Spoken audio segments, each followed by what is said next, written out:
Bonjour à tout le monde.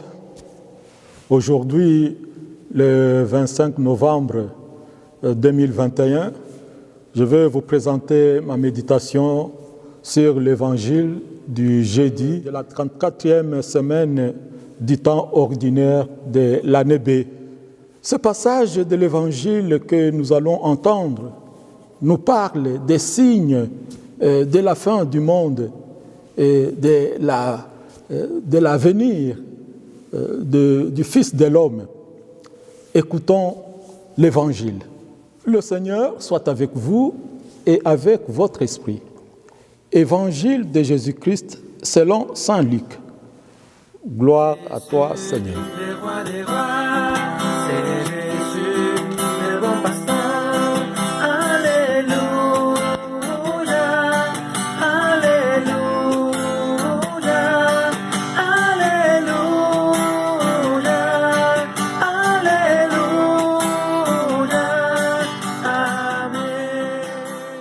En ce temps-là, Jésus disait à ses disciples, « Quand vous verrez Jérusalem encerclée par des armées, alors sachez que sa dévastation approche. Alors, ceux qui seront en Judée, qu'ils s'enfuient dans les montagnes, ceux qui seront à l'intérieur de la ville, qu'ils s'en éloignent, ceux qui seront à la campagne, qu'ils ne rentrent pas en ville, car ce seront des jours où justice sera faite pour que soit accomplie toute l'Écriture. Quel malheur pour les femmes qui seront enceintes et celles qui allaiteront en ce jour-là, car il y aura un grand désarroi dans le pays, une grande colère contre ce peuple. Ils tomberont sous le tranchant de l'épée, ils seront emmenés en captivité dans toutes les nations. Jérusalem sera foulée aux pieds par des païens jusqu'à ce que leur temps soit accompli. Il y aura des signes dans le soleil, la lune et les étoiles. Sur terre, les nations seront affolées et désemparées par le fracas de la mer et des flots. Les hommes mourront de peur dans l'attente de ce qui doit arriver au monde, car les puissances des cieux seront ébranlées. Alors, on verra le Fils de l'homme venir dans une nuée avec puissance et grande gloire. Quand ces événements commenceront, redressez-vous et relevez la tête, car votre rédemption approche. Acclamons la parole de Dieu. Louange à toi, Seigneur Jésus. C'est Jésus, la source d'amour. C'est Jésus, le roi de la paix. Alléluia, alléluia, alléluia, alléluia, amen. L'évangile que nous venons d'entendre nous parle du retour du Fils de l'homme. Ce retour sera précédé par la destruction de Jérusalem.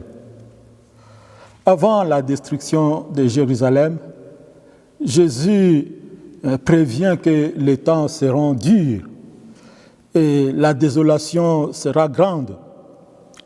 Et Jésus dit comment les gens doivent se comporter pendant ce moment.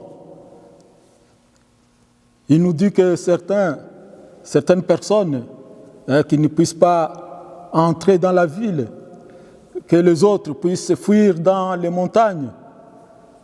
Et tout cela nous montre le désarroi de ce jour-là.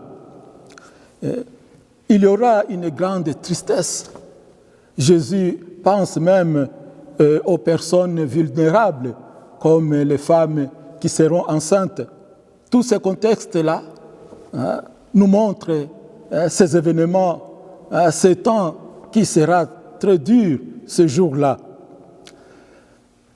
Et si on voit très bien, c'est ces événements, on dirait que ces événements sont déjà passés, parce que la destruction de Jérusalem a eu lieu à un certain moment.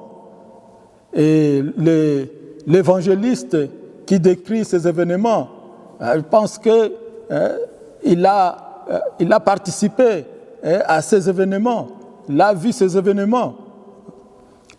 Même si ces événements sont déjà passés, et aujourd'hui, nous faisons face à des divers désastres, les désastres de guerre, des attaques, par exemple des attaques terroristes, des désastres écologiques que nous vivons maintenant, aujourd'hui. Aujourd'hui, bien sûr, nous traversons des moments difficiles et tous ces événements, le contexte de ces événements augmente la peur, augmente les doutes en nous. Et ce qui est important dans ces événements est que c'est quand ces événements auront lieu, c'est à ce moment-là que le Fils de l'homme reviendra.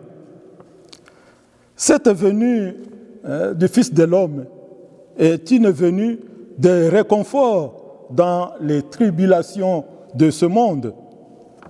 Cependant, le désarroi que le Fils de l'homme apparaît. Malgré le ton de ces passages de l'Évangile, le message que porte cet Évangile que nous venons d'entendre, c'est un message d'encouragement et d'espérance. Le retour du Fils de l'homme sera un moment de libération pour ceux et celles qui auront tenté de vivre selon la vision et les valeurs de l'Évangile. C'est aussi une bonne nouvelle pour nous, pour ceux et celles qui ont essayé de trouver Jésus dans les autres personnes, dans les événements de leur vie. Donc, nous sommes invités à ouvrir notre cœur au Seigneur, de nous ouvrir la porte de notre cœur, même si dans les moments difficiles qui arrivent, que nous traversons, ne doit pas nous décourager. Au contraire, ces moments difficiles doivent nous permettre à ouvrir notre cœur pour recevoir le Seigneur Jésus-Christ. Tant que nous sommes ici sur terre, nous traverserons toujours des moments difficiles et même très difficiles. Notre recours, c'est le Seigneur. Notre secours, c'est le Seigneur. Car il nous promet que c'est pendant ces moments difficiles, ces moments de désarroi, qu'il se manifeste. Sa manifestation, donc, c'est le signe d'encouragement pour nous. C'est pourquoi nous devons toujours garder l'espérance dans les moments difficiles, dans les épreuves de tous les jours. Ce qui est important, c'est savoir toujours fixer notre regard à Jésus-Christ. Garder toujours cette espérance que le Seigneur ne nous abandonne pas dans les moments difficiles.